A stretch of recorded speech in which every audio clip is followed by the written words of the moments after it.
Le revenir vers l'approche participative, c'est pas une tactique, mais une stratégie. Il fait même partie de la stratégie de l'élaboration de nos projets. Par le fait qu'il faut restructurer cette approche participative, en plus des associations des quartiers, nous sommes menés au niveau des conseils municipaux de la ville de Tétouan à la constitution d'un conseil municipal des jeunes, effectivement, qui a participé activement aux différentes étapes d'élaboration et d'exécution du projet de la ville, et la constitution du conseil de l'enfance.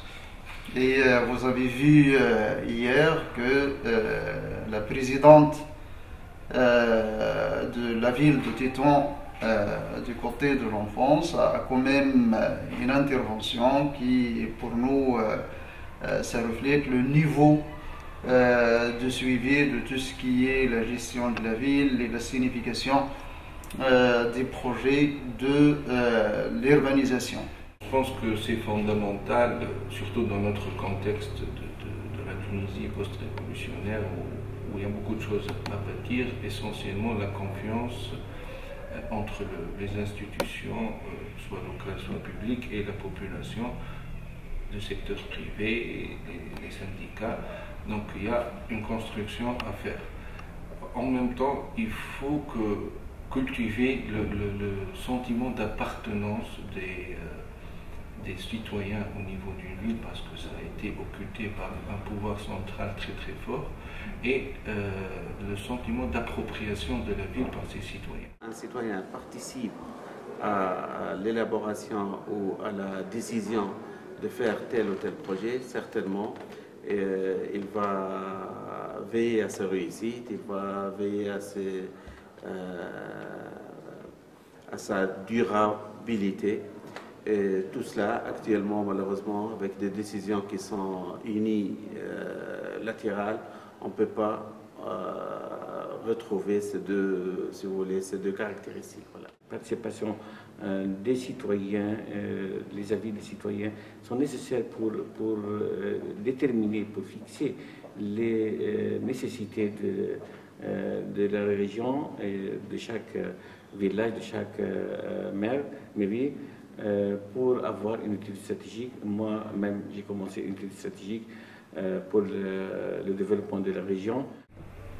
Pour faire ça, on a besoin de participation, de concentration, de donner à les différents agents la possibilité de deux choses. Une, de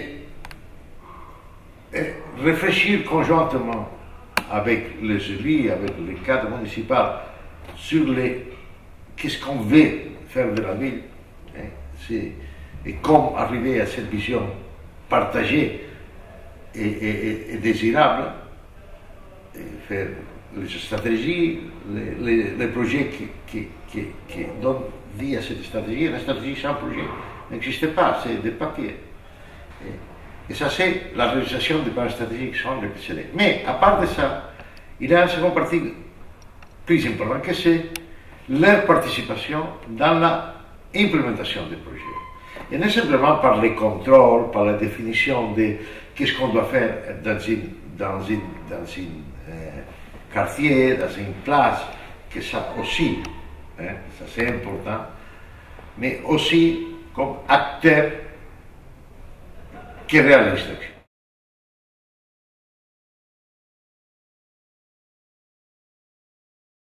Aujourd'hui, et depuis ces 48 heures, nous avons vu beaucoup de pays de la Méditerranée nous avons tous les mêmes problèmes.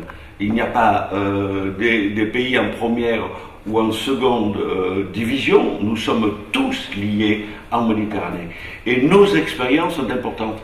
Il y a des grandes villes, que Marseille est une grande ville, qui a une histoire, mais elle a un avenir, on a fait beaucoup de choses. Donc je crois que ces échanges d'expériences sont intéressants. À une seule condition, je mettrai quand même des conditions, c'est que ça soit du gagnant-gagnant. J'ai passé la journée à Tanger, Tanger va transformer son port. Marseille, nous l'avons fait depuis des années, mais j'ai vu par exemple un téléphérique à Tanger qui pourrait peut-être bien se faire sur Marseille. C'est ça, c'est du gagnant-gagnant. Pas gagnant d'un côté sans les autres.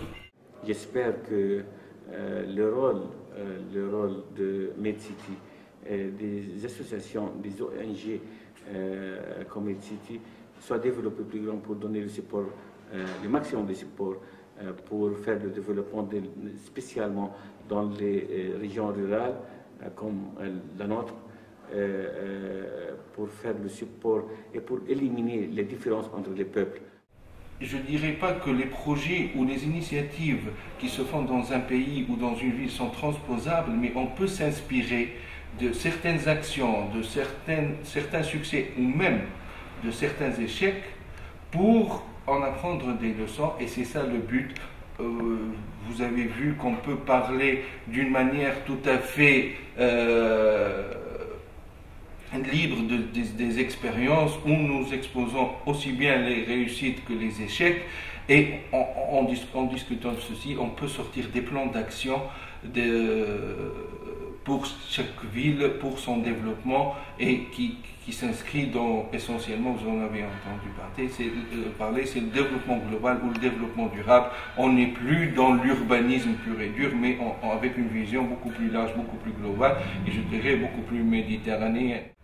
Je suis sûr que les participants retourneront chez lui avec des idées à appliquer ou à pas appliquer, mais adapter, non, pour faire avancer l'implémentation de